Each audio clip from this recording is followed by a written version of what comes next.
الله وبركاته. الحمد لله رب العالمين والعاقبة للمتقين والصلاة والسلام على رسوله الكريم. أعوذ بالله من الشيطان الرجيم. بسم الله الرحمن الرحيم. لقد كان لكم في رسول الله أسوة حسنة. صدق الله العظيم. محترم حضرات، یہ سیرت رسول اکرم صلی اللہ علیہ وسلم پر سیریل سے گفتگو چل رہی ہے اور آج اس کا 93 سیریل ہے. کل ہم اللہ کے رسول صلی اللہ علیہ وسلم کے بارے میں گفتگو یہ کر رہے تھے کہ نبی کریم صلی اللہ علیہ وسلم اپنا دن کیسے گزارتے تھے. اس میں ایک بات بڑی اہم رہ گئی، کیونکہ میں نے جو کچھ نقل کرنے کی کوشش کی تھی کافی حد تک میں نے آپ کے سامنے پکچر کلیئر کی تھی، لیکن ڈاکٹر عبدالحی رحمۃ اللہ علیہ کی کتاب ہے اس میں رسول اکرم، بڑی پیاری کتاب ہے. ڈاکٹر صاحب نے اس میں جو بات مزید لکھی ہے میں چاہ رہا ہوں وہ بھی آپ کے سامنے آنی چاہیے، اور مختصر بتا دیتا ہوں کہ میں نے آپ کو فجر سے لے کر کے فجر تک کی بات بتائی تھی کہ اللہ کے رسول دن بھر کیسے گزارتے تھے. تو اس میں نے آپ کو بتایا تھا کہ ظہر کی نماز سے لے کر عصر تک مسجد میں آپ نہیں بیٹھتے تھے اور آپ اپنے گھر چلے جاتے تھے. لیکن ڈاکٹر عبدالحی صاحب نے تحقیق کے ساتھ لکھا ہے کہ اللہ کے رسول صلی اللہ علیہ وسلم دوپہر سے لے کر کے عصر تک بازاروں کا چکر لگاتے تھے. سامان ریٹ، کوئی چیٹنگ تو نہیں ہو رہی ہے، مسلمانوں کے ساتھ کیسا برتاؤ کیا جا رہا ہے، ظہر سے لے کر عصر تک بازار کا سارا معاملہ جو ہے وہ اپنی دیکھ بھال میں رکھتے تھے. اور عصر کی نماز پڑھنے کے بعد آپ صلی اللہ علیہ وسلم جو ہے وہ اپنی بیویوں کے یہاں جاتے تھے، جس کو میں نے آپ کے سامنے کل تفصیل سے ذکر کیا. اور مغرب سے لے کر عشاء تک میں نے کہا تھا کہ بیویوں کے ساتھ بیٹھتے تھے. اس میں انہوں نے لکھا ہے کہ بیویوں کے ساتھ بیٹھتے تھے، لیکن محلے کی عورتیں بھی آتی تھیں اور ان کے سامنے ہفتے میں 2 دن یا 3 دن درس کا پروگرام چلتا تھا، اور اللہ کے رسول صلی اللہ علیہ وسلم سے ڈائریکٹ جو ہے وہ عورتیں فیض حاصل کرتی تھیں. تو اس طریقے سے آپ کا جو ہے یہ پورا 24 گھنٹے، اگر اصل میں کیا جو لوگ نئے آ جائے ہیں، یقینی بات ہے پچھلی گفتگو جب تک نہیں سنیں گے تب تک ان کو پوری بات معلوم نہیں ہوگی. تو بہرحال جو ہم نے کل چھوٹ گئی تھی باتیں وہ آپ کے سامنے میں نے رکھ دیا. یہ دونوں باتیں جب ملا لیں گے نا تو بات جو ہے وہ کیا ہو جائے گی، پوری ہو جائے گی. اور نبی کریم صلی اللہ علیہ وسلم دوپہر کے کھانے کے بعد قیلولہ بھی کرتے تھے.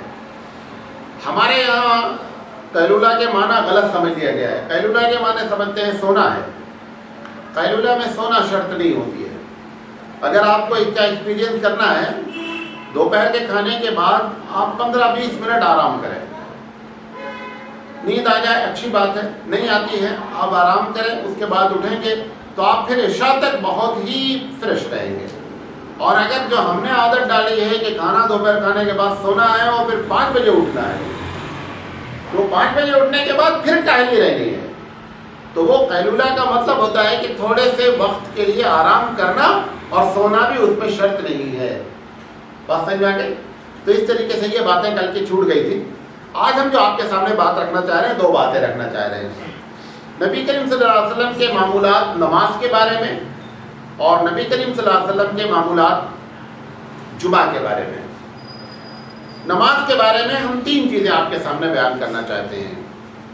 ایک تو یہ ہے کہ اللہ کے رسول صلی اللہ علیہ وسلم کتنی رکعتیں نماز پڑھتے تھے دن بھر میں، اور دوسرا یہ ہے کہ نماز لمبی یا چھوٹی کس طریقے سے کس کو پڑھتے تھے، اور تیسری بات یہ کہ ان نمازوں میں کن نمازوں میں سورتوں کی پابندی کرتے تھے اور کس میں پابندی نہیں کرتے تھے. تینوں بات میں آپ کے سامنے رکھ رہا ہوں. سب سے پہلی بات یہ ہے، بہت صحیح حدیث ہے، اللہ کے رسول صلی اللہ علیہ وسلم نے فرمایا کہ دن بھر میں جو 12 رکعت، یعنی فرض کے علاوہ کی بات کر رہا ہوں، 12 رکعت جو آدمی سنت ادا کرتا ہے، اس کے لیے اللہ کے رسول صلی اللہ علیہ وسلم نے فرمایا کہ اس کے لیے جنت کی بشارت ہے. اچھا، جب اس قسم کی حدیثیں آتی ہیں اس کو نوٹ کر لیں. اس کا مطلب ہوتا ہے اس کا عادی ہونا. نہیں سمجھے بات؟ جنت کے بڑے دروازے الگ الگ ہیں. ایک روزے دار کا دروازہ ہے، ایک صدقات کا دروازہ ہے، ایک نماز کا دروازہ ہے۔ اب آدمی ایک وقت کی پھر نماز پڑھ لیا، بولتا میں سمجھتا میں جنت میں نماز والے دروازے سے داخل ہو جاؤں گا۔ یہ مطلب نہیں ہے، مطلب یہ ہے کہ بندہ اس میں دوام اختیار کرتا ہے، ہمیشگی اختیار کرتا ہے، کنٹینیو اس عمل کو کرتا رہتا ہے۔ تو اگر یہ 12 رکعت کا کوئی آدمی نے اپنی زندگی میں کنٹینیو عمل جاری کر رکھا ہے تو یہ اس حدیث کا حقیقت میں مستحق ہے جو اللہ کے رسول صلی اللہ علیہ وسلم نے بشارت سنائی ہے۔ نبی کریم صلی اللہ علیہ وسلم ان تمام سنتوں میں سب سے زیادہ تشدد کے ساتھ جس پر عمل کرتے تھے وہ فجر کی سنت ہے۔ فجر کی سنت کے بارے میں کوئی ایسی حدیث ہمارے سامنے نہیں ہے پورے حدیث کے ذخیرے میں کہ اللہ کے رسول نے کبھی فجر کی 2 رکعت نماز سنت کیا کی ہو، چھوڑ دی ہو۔ یہاں تک کہ آپ نے فرمایا فجر کی سنت کے بارے میں کہ اگر گھوڑے بھی تم کو ٹاپوں سے روند رہے ہوں تو بھی تم اس سنت کو پکڑنے کی فکر کرو۔ مطلب کیا ہے کہ اگر میدان جنگ میں بھی ہو تو بھی اس سنت کو پڑھ کر کے پھر فرض کو ادا کرنے کی فکر کرو۔ لہذا اللہ کے رسول صلی اللہ علیہ وسلم کی یہ عادت تھی، عصر کے سلسلے میں آپ کبھی سنت پڑھتے تھے 4 رکعت۔ سید سلیمان ندوی تو کہتے ہیں کہ نہیں صاحب 4 رکعت پابندی سے پڑھتے تھے، ان کی اپنی تحقیق ہے، لیکن جمہور کی رائے یہ ہے کہ عصر سے پہلے اللہ کے رسول صلی اللہ علیہ وسلم 4 رکعت سنت کبھی پڑھتے تھے اور کبھی کیا کرتے تھے، چھوڑ دیتے تھے۔ تہجد کے سلسلے میں مختلف روایتیں ہیں، تقریباً 20-25 الگ الگ روایتیں ہیں۔ اس سے یہ اندازہ لگتا ہے کہ اللہ کے رسول صلی اللہ علیہ وسلم تہجد میں ایک خاص پارٹیکولر رکعت کے پابند نہیں تھے، جیسا وقت ہوتا تھا ویسا پڑھ لیا کرتے تھے۔ لیکن ایسی کوئی روایت نہیں ہے ایک روایت کو چھوڑ کر کے کہ آپ نے کبھی 4 رکعت سے کم پڑھی ہو۔ ایک روایت صرف ایسی ہے کہ جس میں آپ نے 2 ہی رکعت پڑھی اور پوری رات ختم ہو گئی۔ جو مشہور آیت ہے ان تعذبہم فإنہم عبادک، کہ اللہ اگر تو ان بندوں کو عذاب دینا چاہے تو یہ تیرے بندے ہیں، تیرے غلام ہیں، تو ان کو عذاب دے سکتا ہے۔ اگر تو ان کو معاف کرنا چاہے تو بڑا غفور الرحیم ہے، تو عزیز غفار ہے، تو ان کو معاف کر سکتا ہے۔ تو یہ آیت جب اللہ کے رسول نے پڑھا تو یہ آیت اتنا اللہ کے رسول صلی اللہ علیہ وسلم پر اثر ہوئی کہ اسی آیت کو پڑھتے رہے اور پوری رات ختم ہو گئی، 2 ہی رکعت کے اندر پوری نماز ہو گئی۔ اس کے علاوہ کوئی روایت ایسی ہمارے سامنے نہیں ملتی ہے کہ آپ صلی اللہ علیہ وسلم نے تہجد کی رکعت 4 رکعت سے کم پڑھی ہو۔ عموماً آپ 8 رکعت تہجد پڑھتے تھے اور 3 رکعت وتر پڑھتے تھے۔ بعض روایتوں سے معلوم ہوتا ہے کہ 8 رکعت پڑھتے تھے اور 9 رکعت پڑھتے تھے۔ سید سلیمان ندوی نے جہاں پر 9 رکعت کو 8 رکعت کے ساتھ جوڑا ہے وہاں پر انہوں نے یہ لکھا ہے کہ 8 رکعت ایک ہی تشہد سے پڑھتے تھے، پوری نماز ایک ہی تشہد سے پڑھتے تھے۔ 8ویں رکعت میں تشہد کرتے تھے اور پھر 9ویں رکعت میں بھی تشہد کر کے سلام کر دیتے تھے اور اب وہ وتر ہو جاتی تھی۔ بعض روایتوں میں 11 رکعت کا ذکر ہے۔ اس بنیاد پر اس میں فقہی اختلاف ہو گیا، روایتیں تقریباً سب کی صحیح ہے۔ تو بعض لوگوں نے 8 مانا ہے، بعض لوگوں نے 11 مانا ہے، بعض لوگوں نے 13 مانا ہے۔ حضرت عائشہ صدیقہ رضی اللہ تعالیٰ عنہ اپنا تجربہ بیان کرتی ہیں کہ حضور نے کبھی 11 رکعت سے زیادہ تہجد نہیں پڑھا ہے۔ یہ ہو سکتا ہے کہ حضرت عائشہ کے جب باری رہی ہو تو آپ نے 11 سے زیادہ کبھی نہیں پڑھا، وہ اپنا ایکسپیرینس بیان کر رہی ہیں، اور دوسری بیوی اپنا ایکسپیرینس بیان کر رہی ہے، ان کے جتنا پڑھا ہوگا انہوں نے بیان کر دیا۔ کبھی کبھی ایسی حدیثیں آ جاتی ہیں۔ ایک شیعہ عالم نے مجھ سے ایک مرتبہ ہم کو پھنسا دیا ایک حدیث میں۔ اس نے کہا صاحب مسلم شریف کی حدیث ہے، حضرت عائشہ صدیقہ رضی اللہ تعالیٰ عنہ فرماتی ہیں، یا بخاری کی حدیث ہے کہ اللہ کے رسول نے کبھی کھڑے ہو کر کے پیشاب نہیں کیا، اور جو کہے اللہ کے رسول نے کھڑے ہو کر کے پیشاب کیا وہ جھوٹا ہے، وہ کیا ہے، جھوٹا ہے۔ دوسری روایت صحیح روایت مسلم شریف کی ہے، اللہ کے رسول نے کھڑے ہو کر کے ایک مرتبہ پیشاب کیا۔ اس نے کہا تھا اچھا اس کو تو اعتراض کرنا تھا بخاری اور مسلم پر کہ یہ تمہاری کتابیں اس قسم سے روایتیں نقل کرتی ہیں۔ ہم نے کہا دونوں حدیثیں صحیح ہیں۔ ہم نے کہا وہ ابو ہریرہ سے روایت ہے، یہ حضرت عائشہ سے روایت گھر والی۔ حضرت عائشہ اپنے گھر کے بارے میں تجربہ بیان کرتی کہ گھر میں کبھی حضور نے کھڑے ہو کر پیشاب نہیں کیا، بات صحیح ہے۔ حضرت ابو ہریرہ بیان کرتے ہیں کہ سفر میں حضور تھے کھڑے ہو کر کے پیشاب کیا، تو دونوں باتیں الگ الگ ہیں، کوئی مسئلہ ہی نہیں آپ کے اس کو اختلاف مان رہے، وہ باہر کی بات ذکر کریں گھر کی بات ذکر کر رہے ہیں۔ یہ منکرین حدیث جو ہیں جن کو اہل قرآن بھی کہتے ہیں، انہوں نے ایسے ہی حدیثوں کو اکٹھا کر کے ایک بہت بڑا ہنگامہ کھڑا کر رکھا ہے۔ ایک کتاب ہے، آپ سے اپیل ہے کہ اگر کبھی ہاتھ لگ جائے تو پڑھیے گا نہیں، جب تک کسی عالم کے ساتھ نہیں بیٹھیے گا اس کتاب کو نہیں پڑھو۔ کتاب کا نام ہے 2 قرآن اور دوسری کا نام ہے 2 اسلام۔ ان کتابوں کا جواب قاری طیب علیہ الرحمٰن نے بہت مدلل انداز میں دیا ہے۔ ایک اسلام بجواب 2 اسلام، ایک قرآن بجواب 2 قرآن۔ اتنی خطرناک کتاب ہے کہ اگر عوام کے ہاتھ لگ جائے اور عوام پڑھے گی بغیر عالم کے، ایسا کنفیوز ہوگی چکر کھا کے گھوم کے مرے گے۔ اس لیے بتاتا رہا ہوں، خدا نہ خواستہ کبھی ہاتھ لگے تو جب تک کوئی آدمی سنجیدہ ساتھ میں نہیں ہو اس کے سامنے بیٹھ کر کے بات کرے تو وہ اس کا جواب دے گا، بتایا جائے۔ ایسے حدیثوں کو لگا کر کے معاملے کو خوب کنفیوز کیا ہے۔ تو ایسے ہی یہ وطر کے بارے میں اور تہجد کے بارے میں ہر بیوی نے زیادہ تر روایتیں عورتوں سے بھی مروی ہیں، کیونکہ زیادہ تر تہجد پڑھی کہاں گئی ہے؟ گھر میں پڑھی گئی ہے۔ تو اس لیے یہ چانسز ہیں کہ اللہ کے رسول صلی اللہ علیہ وسلم نے الگ الگ رکعتیں پڑھی ہیں، لہذا الگ الگ طور پر حدیث میں بیان کر دیا گیا۔ خلاصہ کلام یہ ہے کہ 4 کم سے کم پڑھنی چاہیے، اگر وقت نہیں ملے تو 2 بھی پڑھی جا سکتی ہے فتوے کے طور پر، اور اس کی دلیل صرف وہی اللہ کے رسول کی وہ 2 رکعت ہے جو انہوں نے ایک پوری رات میں گزار دی۔ تو 2 تو لوگ پکڑ لیتے، پوری رات نہیں پکڑ لیتے۔ یہ نہیں صاحب اللہ کے رسول نے 2 رکعت پڑھی ہے، ارے یہ بھی پکڑو بھائی پوری رات میں پڑھی ہے، تب صحیح معلوم ہو کہ کتنے پانی میں کون کھڑا۔ بہرحال لیکن کیونکہ اللہ کے رسول نے پڑھی ہے ہم اس کو ایکسپٹ کرتے ہیں احتراما للنبی کریم صلی اللہ علیہ وسلم۔ اب اس کے بعد دوسری چیز تلاوت کے بارے میں ہے، کیفیت۔ آپ دیکھیے گا کہ ہم کتنا ڈگر سے ہٹے ہوئے ہیں۔ فجر کی نماز عموماً اللہ کے رسول 100 سے 60 آیت پڑھتے تھے۔ ایک تو مرتبہ کی بات نہیں ہے، عموماً اللہ کے رسول۔ ہوتا کیا تھا؟ تعالیٰ پیچھے صحابہ ہوتے تھے، پڑھنے والا کون ہے؟ نبی ہے۔ اتنی اچھی قرأت ہوتی تھی کہ ان کو معلوم بھی نہیں ہوتا تھا کہ 60 اور 100 آیتیں کب ختم ہو گئی۔ ایک بات پڑھتے تھے اللہ کے رسول صلی اللہ علیہ وسلم، ایسا جو حدیثوں میں آتا ہے کہ لگتا تھا کہ ابھی آ رہا ہے، نازل ہو رہا ہے، کسی وقت قرآن مجید نازل ہو رہا، اور پیچھے سارے لوگ کیا ہیں؟ سمجھنے والے ہیں۔ جب کبھی کوئی اچھا قاری ہوتا ہے اور پیچھے سمجھنے والے لوگ ہوتے ہیں، تراویح وغیرہ میں بھی، تراویح میں بوریت کب ہوتی ہے کہ جب پڑھنے والا گھاس کاٹتا ہے، تب پیچھے سمجھنے والے کو تکلیف ہوتی ہے، اور جو نہیں سمجھتے وہ تو کہتے بہت اچھا جلدی ختم کر دیا۔ لیکن جو پیچھے سمجھتا رہتا ہے اس کے لیے سخت پرابلم ہو جاتی ہے اگر قاری پڑھنے والا اس قسم سے قرأت کرتا رہتا ہے، اور اگر اچھی قرأت کرتا ہے تو جو پیچھے سمجھتا ہے وہ کبھی نہیں بور ہوتا۔ نہیں سمجھنے والے کہتے نماز بڑی لمبی ہو گئی، سمجھے نہیں، کیونکہ گھاس کاٹنے کی عادت پڑ چکی ہے ہماری۔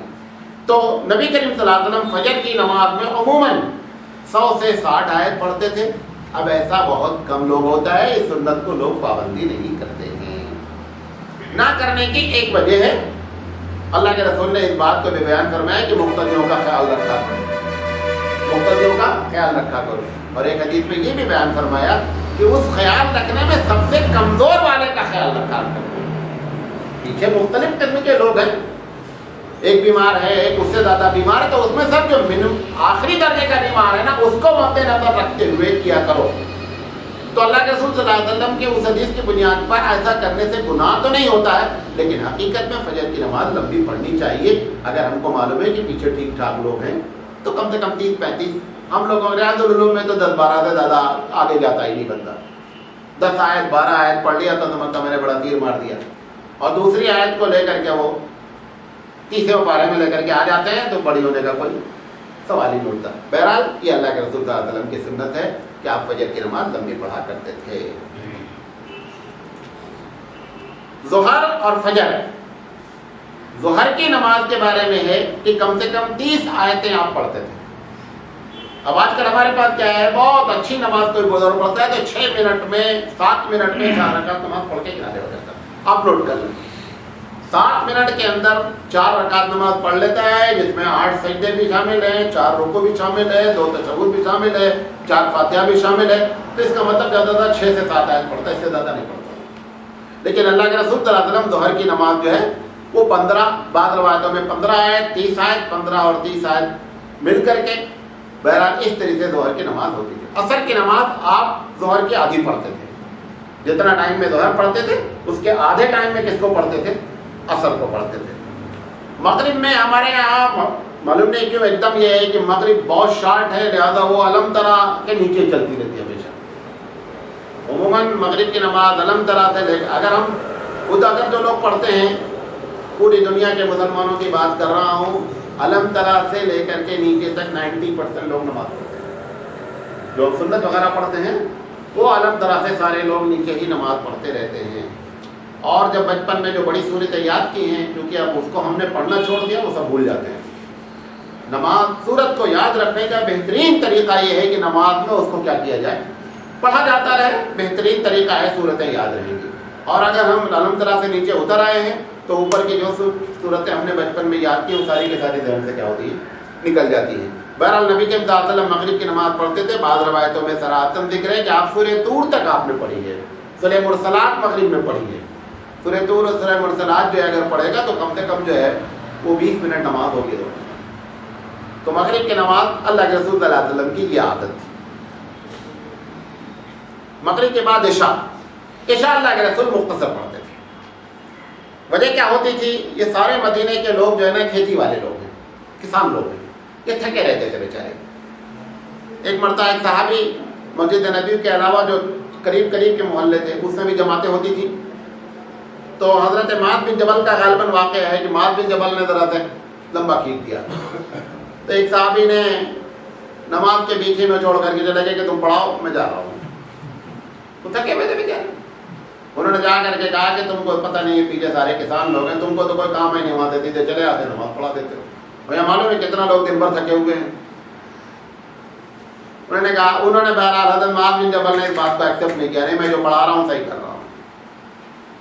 یہ اللہ کے رسول تعالیٰ بات آ کر کے شکایت کی کہ ایسے آدمی کا آپ نے امام بنا دیا، ایسے نماز پڑھاتا ہے، پیچھے چھوڑ کے بھاگنا پڑتا۔ اللہ کے رسول نے ان کو بلایا، بلا کر کے کہا دیکھو چھوٹی چھوٹی سورت پڑھا کرو، سمجھے، ہلکی نماز پڑھو، کیونکہ یہ پیچھے لوگ تھکے ہوئے ہوتے ہیں، زیادہ ان کا خاص خیال کریں۔ امام کے لیے لازم ہے کہ مقتدی کا خیال رکھیں۔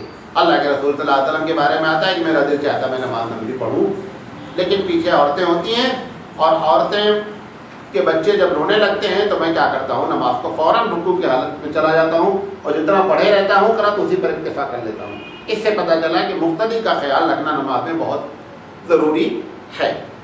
تو یہ عشاء تک کی نماز کی مختصر خاکہ ہے۔ آپ کو میں نے تہجد کے بارے میں کل بتایا تھا کہ تہجد کی مقدار اللہ کے رسول کی بہت لمبی لمبی ہوتی تھی۔ یہ ڈپینڈ ہوتا تھا، منحصر ہوتا تھا اس بات پر کہ اللہ کے رسول صلی اللہ علیہ وسلم کب اٹھے ہیں۔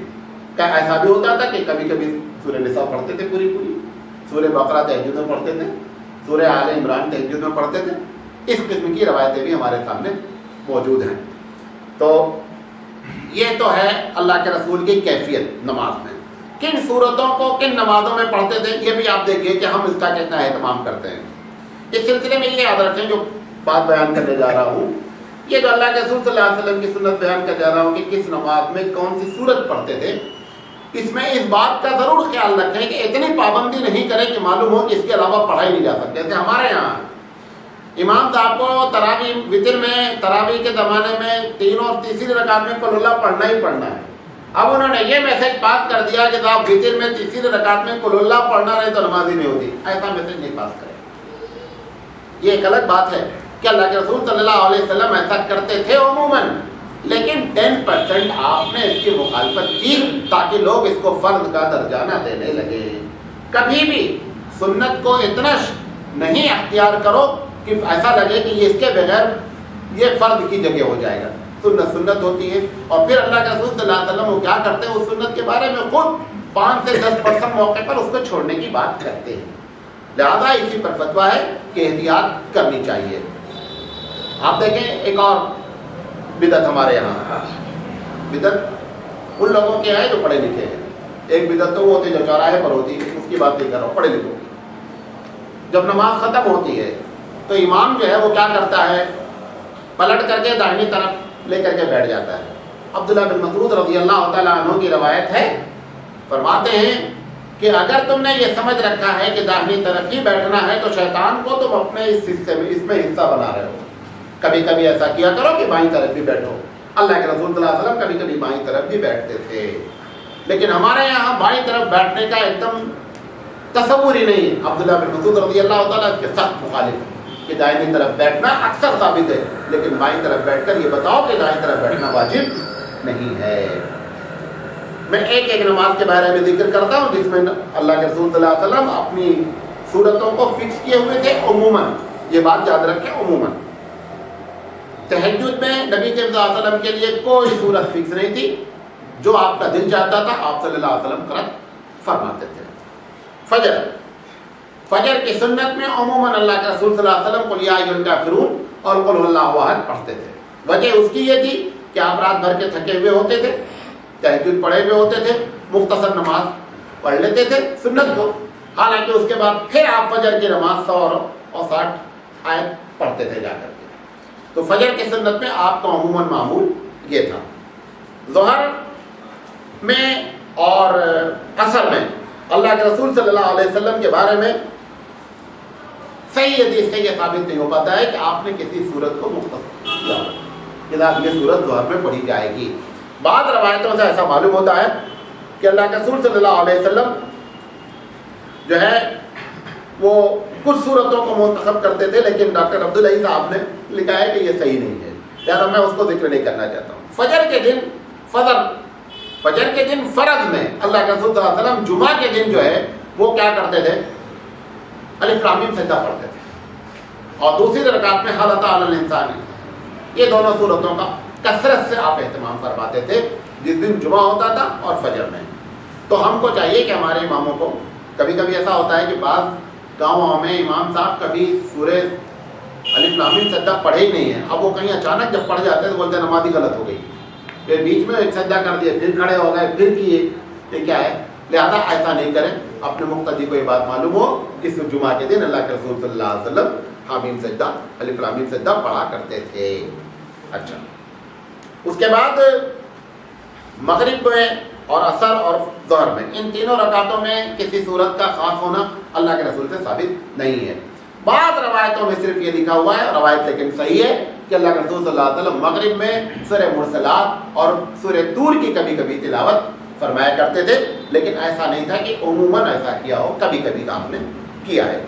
جمعہ میں نبی کریم صلی اللہ علیہ وسلم عموماً پہلی رکعت میں سبح اسم ربک الاعلیٰ پڑھتے تھے اور دوسری رکعت میں کیا کرتے تھے؟ حل اتی کا حدیث الغاشیہ پڑھتے تھے، اور کبھی کبھی اللہ کے رسول صلی اللہ علیہ وسلم جمعہ میں سورہ جمعہ پڑھتے تھے اور دوسری رکعت میں سورہ منافقون پڑھتے تھے۔ اچھا، اس کے بعد وطر میں اللہ کے رسول پہلی رکعت میں سبح اسم ربک الاعلیٰ پڑھتے تھے، دوسری رکعت میں قل یا ایھا الکافرون پڑھتے تھے اور تیسری رکعت میں قل اللہ احد پڑھتے تھے۔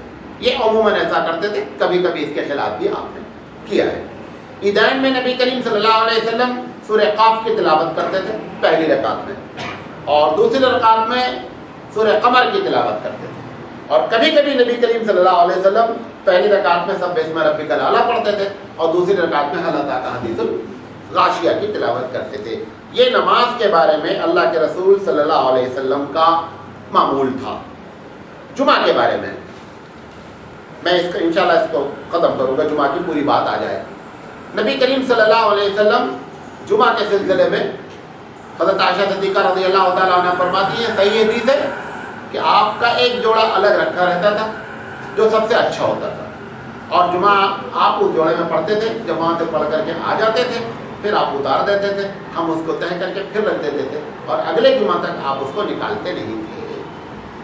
اور جمعہ کے سلسلے میں لباس کے بارے میں کہ اللہ کے رسول صلی اللہ علیہ وسلم کبھی کبھی سیاہ رنگ کی پگڑی باندھتے تھے، اور پگڑی باندھتے تھے تو اس کا رشملہ ہوتا تھا، وہ پیچھے لٹکتا رہتا تھا، یہ ایسا بھی اللہ کے رسول سے ثابت ہے۔ جمعہ کے دن نبی کریم صلی اللہ علیہ وسلم پاکی صفائی کا خاص خیال رکھتے تھے، ناخن تراشتے تھے، لبیں جو ہے وہ بناتے تھے، غسل فرماتے تھے اور عطر لگاتے تھے، جو بھی عطر پسند ہوتا تھا وہ آپ صلی اللہ علیہ وسلم عطر لگاتے تھے۔ کوشش کرنا چاہیے عطر ایسا لگائے کہ جو سب کو پسند آئے۔ بعض لوگ ایسا ہی تو مسجد میں لگا کر آتے لگتا مردہ اڑ گیا ہے، سمجھے نہیں؟ اس بات کا خاص خیال رکھیں۔ عطر کا مقصد یہ ہے کہ کسی دوسرے کو تکلیف نہیں ہو۔ اللہ کے رسول نے عطر کی بات کیوں کی؟ عطر کی بات حقیقت میں اس لیے کی، یہ کسان لوگ تھے، کون؟ مدینے والے۔ جب یہ جمعہ میں آتے تھے تو پسینہ ٹمپریچر ہائی، تو اس کی وجہ سے کیا ہوتا تھا، مغرب مسجد میں ایک تعفن، ایک عجیب قسم کی جو ہے مہک آنے لگتی تھی، اور اس سے مقتدی کو تو جو پریشانی ہوتی تھی، فرشتوں کو بھی کیا ہوتی تھی، پریشانی ہوتی تھی۔ لہٰذا اللہ کے رسول صلی اللہ علیہ وسلم نے پابندی سے بتایا کہ جمعہ کے دن غسل کرنا سنت ہے، تو غسل بھی کریں اور اپنے حیثیت کے مطابق جو ہے وہ عطر بھی لگا کر کے آئیں۔ بعض لوگ یہ چکر کرتے مسجد میں لے کر آتے اور بعض لگاتے رہتے سب کو، یہ قطعی سنت نہیں ہے۔ بعض لوگوں کی عادت ہے جیب میں رکھے ہوئے ہیں، نکالا ان کو بھی لگایا، ان کو بھی لگایا۔ اچھا، حدیث میں آتا ہے کہ عطر کا انکار نہیں کرو۔ ایک آدمی کھول کر تمہارے سامنے دے دیا، 3 چیزوں کے بارے میں آتا ہے اگر کوئی دے تو انکار نہیں کرو۔ ایک اس میں سے عطر ہے، ایک دودھ ہے اور ایک تکیہ ہے۔ بعض روایتوں میں دوسرے کا بھی ذکر ہے، بہرحال یہ 3 صحیح ثابت ہے۔ کسی نے تکیہ آفر کر دیا آپ کو، نہیں آپ رکھیں، نہیں، اس نے آفر کیا، سنت سمجھ کر کے تکیہ کو آفر کیا کریں، لگا لیں۔ اسی طرح عطر اگر کسی نے دیا تو لگا لیں اس کو، بہرحال۔ لیکن یہ جو مسجد میں لوگ بیٹھ کر کے لگاتے ہیں، یہ سمجھ کر کے کہ اب میں سب کو ثواب پہنچا رہا ہوں، ایسا کوئی ہمارے پاس حدیث موجود نہیں کہ وہاں بیٹھ کر کے سب کو لگانا سنت ہے۔ نبی کریم صلی اللہ علیہ وسلم ابن ماجہ کی روایت ہے کہ جمعہ کے دن مسواک ضرور کیا تھا، یعنی جمعہ جانے سے پہلے اللہ کے رسول صلی اللہ علیہ وسلم نے مسواک پر سختی سے پابندی کی بات کی۔ ابن ماجہ کی روایت ہے اور صحیح روایت ہے۔ اس کے بعد جب آپ مسجد وہاں سے فارغ ہوتے تھے نہا دھو کر کے، تو آپ مسجد جاتے تھے، داخل ہوتے تھے، سلام کرتے تھے، دعا پڑھتے تھے مسجد میں داخل ہونے کی۔ دعا کا ہم ایک الگ سے معمولات ہے، دعا پر ہم ایک الگ سے گفتگو کریں گے۔ ساری دعاؤں کو ہم ایک ساتھ آپ کو بتا دیں کہ اللہ کے رسول کے صلی اللہ علیہ وسلم کا معمول کیا تھا، کس وقت کیا دعائیں پڑھتے تھے۔ سلام کر کے داخل ہوتے تھے اور عموماً آپ مسجد میں بیٹھتے نہیں تھے، آتے تھے، آنے کے بعد سلام کیا، سلام کرنے کے بعد سیدھے آپ ممبر پر چلے جاتے تھے، اور ممبر پر جا کر جب بیٹھ جاتے تھے پھر سلام کرتے تھے، اور سلام کر کے پبلک کی طرف چہرہ کر لیتے تھے۔ اذان جو ہے وہ ہوتی تھی، اور اذان ہونے کے بعد پھر جو ہے آپ صلی اللہ علیہ وسلم خطبہ دیتے تھے۔ خطبہ میں نبی کریم صلی اللہ علیہ وسلم کا معمول یہ تھا جو کہ آج ایک دم الٹا ہے۔ خطبہ ہمیشہ مختصر دیتے تھے، نماز لمبی پڑھتے تھے۔ خطبہ مختصر، نماز لمبی۔ ہمارے پاس کیا ہے، خطبہ لمبا، نماز مختصر۔ آپ نے فرمایا جب ایسا ہونے لگے کہ نماز مختصر ہو جائے اور خطبہ لمبا ہونے لگے تو یہ قیامت کی علامتوں میں سے یہ بھی ایک علامت ہے، ایسا ہوگا۔ میں یہ نہیں کہہ رہا ہوں یہ غلط ہے، لیکن اللہ کے رسول صلی اللہ علیہ وسلم کی سنت ہے کہ خطبہ کیا کیا جائے، مختصر کیا جائے اور نماز کو لمبا پڑھا جائے۔ اللہ کے رسول صلی اللہ علیہ وسلم خطبے کے درمیان میں بیٹھتے تھے، اور بیٹھنے کے بعد پھر اٹھتے تھے، اور اٹھنے کے بعد پھر خطبہ دیتے تھے۔ خطبہ ہے کیا، اس کو سمجھ لیں۔ نبی کریم صلی اللہ علیہ وسلم اللہ کی حمد بیان فرماتے تھے۔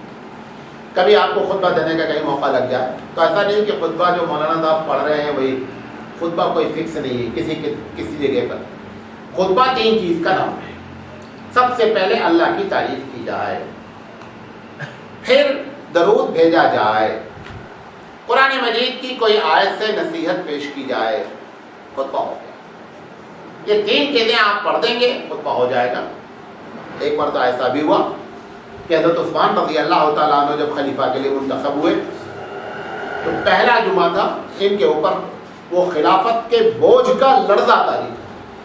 یہ کھڑے ہوئے اور ایک دم بیچارے دماغ سے سب کچھ نکل گیا کہ کیا بات کریں۔ پہلا خطبہ الحمدللہ رب العالمین، ختم۔ کچھ سمجھ ہی میں نہیں آ رہا ہے کہ اب آگے بولیں کیا، اتنا ہی کہہ کے اتر آئے اور اتر کے نماز پڑھا۔ بات سمجھے؟ لیکن اس کا یہ مطلب نہیں ہے کہ خطبہ ایسے ہی کرنا، ایسا وہ بائی چانس ہو گیا ان کے ساتھ، کیونکہ اس میں مین چیز الحمدللہ رب العالمین اللہ کی حمد بیان کرتی تھی، زیادہ خطبے کا جو وجوب تھا، جو خطبے کی اصل بات تھی، وہ کیا ہو گئی، بیان ہو گئی۔ تو نبی کریم صلی اللہ علیہ وسلم اس میں بہت اللہ کی تعریف کرتے تھے، بہت سے ذکر اذکار پڑھتے تھے، اس کے بعد جو ہے نصیحت کرتے تھے لوگوں کو۔ اور آپ کو معلوم ہے اللہ کے رسول کی سب سے لمبی تقریر 10 منٹ کی، زیادہ زیادہ بہت راگ سے اس حدیث کو پڑھو گے تو 12 منٹ ہو جائے گی۔ اگر جیسا پڑھا جاتا ہے حدیث اگر وہ پڑھی جائے تو اللہ کے رسول کی سب سے بڑی تقریر حجۃ الوداع کے موقع پر ہے 10 منٹ کی تقریر، اس سے لمبی آپ تقریر نہیں کرتے تھے۔ وجہ کیا تھی؟ 2 وجہ تھی۔ پہلے بات سمجھیں، اللہ کے رسول کی ہر بات کو میمورائز کرنا ہے، یاد کرنا ہے۔ لہٰذا اللہ کے رسول چاہتے تھے کم گفتگو کی جائے تاکہ ان کے ذہنوں میں بات کیا ہے، بیٹھی رہے۔ جتنا کم ہم بات کریں گے اتنا آپ کو بات یاد رہے گی۔ ابھی 4 گھنٹہ ہم آپ کے سامنے تقریر کریں، وہ 4 گھنٹے کے لیے آپ سے ہوگی۔ اچھا، دوسری چیز اللہ کے رسول کی شان یہ تھی جو کہ نبی کریم صلی اللہ علیہ وسلم کو رب نے عنایت فرمایا تھا کہ آپ تھوڑا بولتے تھے، لوگ زیادہ سمجھتے تھے، جس کا جواب الکریم کہتے تھے کہ آپ چھوٹی سی مختصر بات کرتے تھے لیکن لوگوں کے سمجھ میں ٹھیک ٹھاک آ جاتی تھی کہ اللہ کے رسول یہ بات کہنا چاہتے تھے۔ تو اور عموماً خطبے کے علاوہ کی بات ہے، جب تقریر کرتے تھے تو اپنی بات کو ریپیٹ کرتے تھے کہ دیکھو میں نے یہ بات کہی، بات سمجھ آئی کہ نہیں سمجھے، پھر آپ صلی اللہ علیہ وسلم اس کو ریپیٹ کرتے تھے تاکہ اگر کسی کو سننے میں کوئی کنفیوژن ہو جائے۔ جیسے آج میں نے تقریر کی، ایک صاحب آ کر کے بولے کہ مولانا تمہیں وہ تقریر میں 3 بجے کا کیا چکر چلا دیا؟ وہ بولا میں نے 3 بجے کی کوئی بات ہی نہیں کیا۔ وہ میں نے کہا کہ اللہ کے رسول کے عاشورہ کے روزہ رکھنے کے 3 بجے تھی، انہوں نے 3 بجے سن لیا، سمجھے نہیں؟ تو یہ چکر ہو جاتا ہے۔ تو اللہ کے رسول صلی اللہ علیہ وسلم اپنی بات کو ریپیٹ کرتے تھے تاکہ لوگوں کی بات سمجھ میں آ جائے، اور خطبے کے درمیان مختصر بیٹھ کر کے پھر خطبہ کرتے تھے، پھر حمد بیان کرتے تھے، اور اس کے بعد عوام کے لیے، امت مسلمہ کے لیے، اسلام کے فروغ کے لیے آپ دعائیں کرتے تھے، جو ہمارے پاس بہت مختصر سی دعا رہ گئی ہے، ورنہ ہم نے ایک الگ طریقے سے خطبہ دینا شروع کر دیا ہے۔ خطبہ میں ایک اور فالٹ ہو گیا ہے، بہت ہی عجیب طرح کا۔ حضرت فاطمہ رضی اللہ تعالیٰ عنہ پہ درود بھیجا جاتا ہے۔ حضرت فاطمہ حضور کی چہیتی بیٹی ہیں، اس کا یہ مطلب نہیں حضور کی 3 بیٹیاں ہی نہیں ہیں۔ یہ شیعوں نے ہمارے اوپر ایک ایسا پریشر ڈالا، وہ پڑھے لکھے تھے پہلے، لہذا انہوں نے خطبے کی کتابوں میں ایسی باتیں ڈلوا دی کہ درود جب بھیجا جاتا ہے تو سیدۃ النساء اہل الجنہ فاطمہ الزہرا رضی اللہ تعالیٰ عنہ، بھائی فاطمہ تو پر درود بھیجا ٹھیک ہے، اللہ کے رسول کی 3 بیٹیوں کے بارے میں درود کیوں نہیں بھیجا گیا؟ ان سے کون سا بغض ہم کو ہے؟ وہ بھی تو اللہ کے رسول کی بیٹیاں ہیں۔ لہٰذا ہم کو اس کا خاص اہتمام کرنا چاہیے۔ جو لوگ خطبہ دیتے ہیں ان کو چاہیے کہ اگر چاروں کا نام نہیں معلوم ہے تو فاطمہ رضی اللہ تعالیٰ عنہ کے بجائے ان کو کہیں نہ کہ بنات رسول اللہ صلی اللہ علیہ وسلم، اللہ کے رسول کی تمام بیٹیوں پر کیا ہو، سلامتی ہو۔ یہ ہماری جو ہے وہ غلطی ہے، ہم اس کو خطبے میں اس طریقے سے بیان کرتے رہتے ہیں، لہٰذا اس کا ہم کو اہتمام کرنا چاہیے۔ اچھا، اس کے بعد نبی کریم صلی اللہ علیہ وسلم جمعہ کے دن پہلے کی سنت اور بعد کی سنت، حضرت علی رضی اللہ تعالیٰ عنہ فرماتے ہیں، ابن عمر سے روایت ہے کہ اللہ کے رسول صلی اللہ علیہ وسلم جمعہ کے بعد 6 رکعت نماز پڑھتے تھے۔ بعض روایتوں میں آتا اللہ کے رسول صلی اللہ علیہ وسلم اگر مسجد میں پڑھتے تھے، مسجد میں پڑھنے کی روایت صحیح نہیں ہے، کیونکہ اللہ کے رسول صلی اللہ علیہ وسلم سے مسجد میں سنت پڑھنا ثابت نہیں ہے الا ماشاء اللہ۔ بعض صحابی سے ثابت ہے کہ اگر وہ مسجد میں پڑھتے تھے تو 4 پڑھتے تھے، اور گھر جا کر کے پڑھتے تھے تو 2 پڑھتے تھے۔ یہ عبداللہ بن عمر کی جو روایت میں نے آپ کے سامنے نقل کی ہے کہ جس میں نبی کے صلی اللہ علیہ وسلم کے بارے میں ہے کہ انہوں نے 6 رکعتیں نماز پڑھی، یہ روایت صحیح بھی ہے اور زیادہ تر لوگ اس پر عمل کرتے ہیں۔ تو یہ 6 رکعت کی بھی ہے۔ پہلے کے بارے میں بہت اختلاف ہے، مسلک اختلاف کی بنیاد پر ہر فقیہ نے اپنی اپنی بات کہی ہے۔ امام حنیفہ رحمۃ اللہ علیہ کے نزدیک 4 رکعت ہے، بعض لوگوں کے نزدیک 2 رکعت ہے۔ ہمارے یہاں جو سب سے بڑی بیماری ہو گئی ہے وہ یہ ہے کہ ہم تحیۃ المسجد نہیں پڑھتے ہیں۔ مسجد میں جب داخل ہوتے ہیں، اللہ کے رسول صلی اللہ علیہ وسلم نے سختی سے اس پر عمل فرمایا اور صحابہ نے سختی سے اس پر عمل کیا کہ جب آپ مسجد میں داخل ہوتے تھے تو آپ تحیۃ المسجد پڑھتے تھے۔ معلوم نہیں کیوں ہمارے علماء اس بات کی طرف لوگوں کی توجہ نہیں دلاتے ہیں، مدارس میں بھی اس کی طرف توجہ نہیں ہوتی ہے کہ جب ہم داخل ہوں مسجد میں تو سب سے تحیہ کہتے ہیں، سلام کرتے ہیں، اور اس کا وقت ہوتا ہے بیٹھنے سے پہلے۔ اگر آپ بیٹھ گئے تو تحیہ کیا ہو گیا، ختم ہو گیا۔ اب ہم نے ایک فیشن ہی بنا رکھا ہے، اللہ معلوم کس حدیث سے کہا سے مسجد میں جانا ہے پہلے بیٹھ جانا ہے، الٹی گنگا بہ رہی ہے بھائی۔ میں نے ایک تقریر کی ہے کبھی زندگی میں، تو سنیے گا نیٹ پر، الٹی گنگا اس کا نام ہے تقریر کا۔ ایسے تمام واقعات اکٹھا کیے ہیں جو امت مسلمہ حدیث کے خلاف کرتی ہے، اس کا نام الٹی گنگا، پوری تقریر کا نام ہے، 40 منٹ کی تقریر ہے۔ تو اس میں یہ بھی واقعہ ہے، یہ الٹی گنگا بہائی ہے ہم نے۔ نماز مسجد میں پہنچنے پر اگر جماعت نہیں کھڑی ہے تو پہلی فرصت میں آپ کیا کریں، تحیۃ المسجد پڑھیں۔ اگر تحیۃ المسجد کا وقت نہیں ہے، سنت چلی جائے گی تو کم سے کم سنت میں ہی تحیۃ المسجد کی نیت کر لیں۔ جب آپ بیٹھ جائیں گے تو تحیۃ المسجد اپنا وقت کیا ہے ختم کر دی گی، لہذا بیٹھنا نہیں چاہیے۔ اگر اذان ہو رہی ہے یا آپ پہنچے ہیں اس حالت میں، آپ فوراً اٹھ کر کے کیا کریں، 2 رکعت نماز پڑھیں۔ اس کی طرف سے ہماری جو ہے وہ بڑی کوتاہی ہے۔ جب اللہ کے رسول خطبہ دیا کرتے تھے تو اتار چڑھاؤ ہوتا تھا خطبے میں کیا ہوتا تھا، اتار چڑھاؤ ہوتا تھا، مطلب جہاں پر زور دینا ہے وہاں پر زور دیتے تھے، جہاں پر آواز پست کرنا ہے پست کرتے تھے، جہاں پہ غصہ دکھلانا ہے غصہ دکھلاتے تھے۔ آپ کی آنکھیں سرخ ہو جاتی تھی، اتنا غصہ آپ دکھلاتے تھے۔ اور یہ جو ہم لوگوں کی عادت ہے خطیبوں کی، پورا ہاتھ پیر ہلا کر کے تقریر کرتے ہوئے، یہ وہ اللہ کے رسول صلی اللہ علیہ وسلم تقریر میں انگلی سے اشارہ فرماتے ہیں۔ آپ صلی اللہ علیہ وسلم کی عادت ہاتھ پیر پٹکنے کی نہیں تھی، بلکہ آپ کیا کرتے تھے، انگلی سے اشارہ فرماتے تھے، اور صحابہ اس کو اتنا خطرناک محسوس کرتے تھے، لگتا تھا کہ آپ کسی جنگ سے کسی کو ڈرا رہے ہیں۔ اس انداز میں نبی کریم صلی اللہ علیہ وسلم جو ہے وہ خطبہ دیا کرتے تھے۔ خطبہ دینے کے بعد آپ صلی اللہ علیہ وسلم فوراً متصلاً تکبیر ہوتی تھی اور آپ صلی اللہ علیہ وسلم نماز پڑھا دیتے تھے۔ نماز میں کیا پڑھے جاتے تھے یہ میں نے آپ کو پہلے ابھی نقل کر دیا، یہ باتیں آپ کے سامنے رکھنی تھی۔ انشاءاللہ زندگی رہی تو منڈے کو انشاءاللہ آگے سے بات شروع ہوگی، لیکن ابھی معمولات نبی کے صلی اللہ علیہ وسلم ختم نہیں ہوا ہے، ہو سکتا ہے 2-3 پروگرام اور چلیں گے۔ اللہ تعالیٰ سے دعا ہے کہ اللہ تعالیٰ کہنے سے زیادہ عمل کرنے کی توفیق عطا فرمائے۔ باخدا دعوانا الحمد للہ رب العالمین۔